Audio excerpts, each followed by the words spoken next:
Selamat pagi Bapak Ibu yang kekasih di dalam Tuhan Yesus Kristus.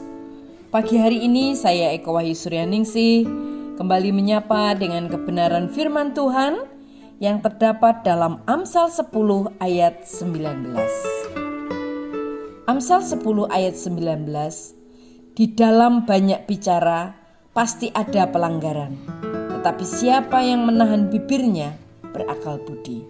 Amin.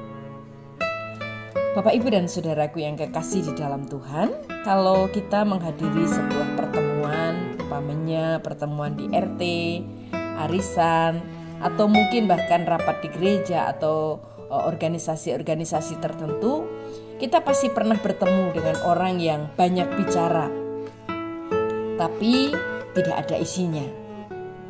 Kita akan mendengar orang itu berbicara hal-hal yang tidak perlu, hal-hal yang berlebihan, atau bahkan mungkin dia berbicara memamerkan segala kebaikannya. Ya, walaupun kita tidak suka, inilah kenyataannya. Meski hati ini tergoda untuk menegur orang itu atau mengatakan orang itu berlebihan, lebih baik kita tetap menutup mulut. Kenapa?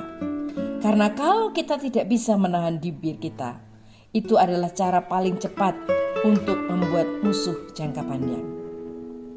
Menjaga lidah terhadap yang jahat dan bibir terhadap ucapan-ucapan yang menipu, itulah yang sebaiknya kita lakukan kalau mau mencintai hidup dan mau melihat hari-hari baik.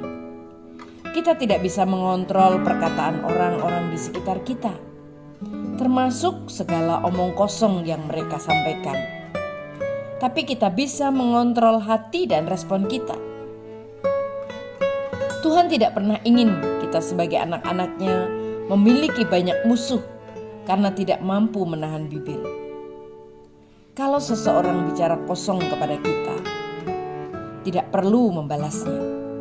Dia justru makin semangat berbicara dan ujungnya malah bertengkar. Kalau kita bisa meninggalkannya, berpamitanlah dengan baik-baik. Bapak, Ibu, dan saudaraku yang kekasih di dalam Tuhan, jangan kita menjatuhkan orang lain,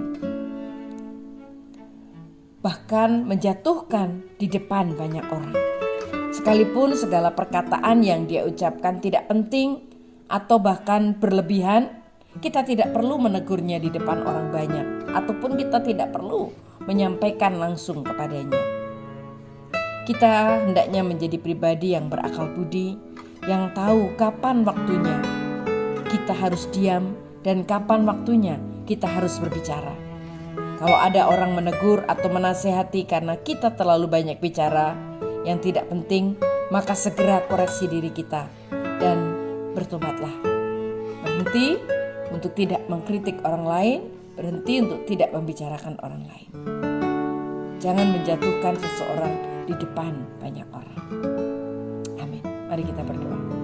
Tuhan, tolong kami, berkati kami supaya kami sungguh-sungguh dapat hidup melakukan kehendak-Mu, melakukan kebenaran firman-Mu, menjaga perkataan kami.